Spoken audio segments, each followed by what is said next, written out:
विकासा करताही प्रॉब्लेम नाही, हे सगळे पैसे वेगवेगळ्या प्रकारे ठेवलेले आहेत। आता विरोधकांच्या पोटात जरा जोरात दुखायला लागल्यामुळे ते रोज संभ्रम फैलवतात की आता हे बंद होणार ते बंद, काही बंद होणार नाही, सगळं चालणार। मराठा आरक्षणाच्या संदर्भातलं जे अहवाल होते ते अहवाल सुद्धा आणि समितीची बैठक सुद्धा होती, मात्र जरांगे पाटीलांनी आरोप केलाय थेट अमित शहाच्या होते त्यांनी आता या मार्गाने पडू नये असं आहे की त्यांना काय आरोप करायचे आहेत त्यांना करू द्या, पण मराठा समाजाला न्याय मिळण्याच्या दृष्टीने आमचं सरकार सातत्याने कार्यरत आहे।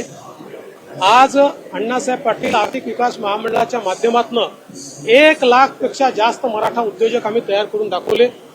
सारथीच्या माध्यमातून IAS, IPS, MPSCतले विद्यार्थी आम्ही त्या ठिकाणी करून दाखवले। मुलांना त्या ठिकाणी शिक्षणाकरता हॉस्टेलच्या व्यवस्था असतील, जिथे हॉस्टेल मिळालं नाही त्या ठिकाणी भत्त्याच्या व्यवस्था असतील, हे सगळं आम्ही त्या ठिकाणी केलेलं आहे आणि 10% आरक्षण देखील आम्ही दिलेलं आहे। आणि याच्या व्यतिरिक्त ज्यांचा कुणबी दाखला मिळतो त्यांना त्या ठिकाणी कुणबी म्हणून देखील आरक्षण हे आम्ही देतो आहोत। आज शिंदे समितीचा अहवाल आम्ही त्या ठिकाणी मान्य केलेला आहे आणि त्या अहवालाच्या माध्यमातून देखील अनेक आमच्या ज्यांच्याजवळ पुरावे आहेत अशा मराठा समाजांच्या तरुणांचा फायदा होणार आहे। त्यामुळे कोणी कशीही कितीही टीका केली तरी देखील मी एवढंच सांगेन, आम्ही टीकेला उत्तर आमच्या कामाने देऊ।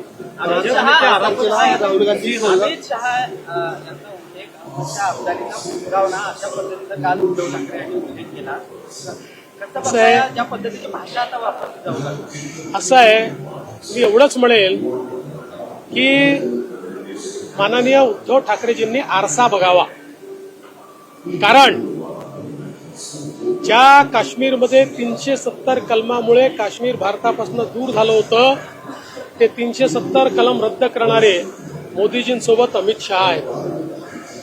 आज ज्या प्रकारे देशामध्ये सांस्कृतिक पुनरुत्थान पाहायला मिळतं, राम मंदिर असेल किंवा या ठिकाणी काशी विश्वनाथाचं मंदिर असेल, हिंदू म्हणून आमची जी काही ओळख होती ती पुसण्याचा जो प्रयत्न झाला होता 500 वर्षानंतर तो प्रयत्न मोडून काढणारे या ठिकाणी आमचे नेते आहेत।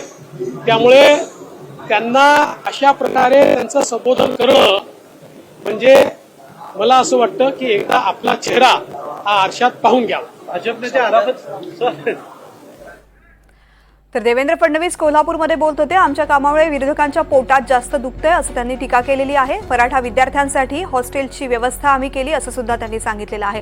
पार्टीच्या माध्यमातून सुद्धा विद्यार्थ्यांसाठी मोठ्या प्रमाणात कामं केली गेली असं सुद्धा देवेंद्र फडणवीस यांनी म्हटलंय आणि याच कामांमुळे विरोधकांच्या पोटात दुखायला लागले अशी टीका देवेंद्र फडणवीस यांनी केली आहे।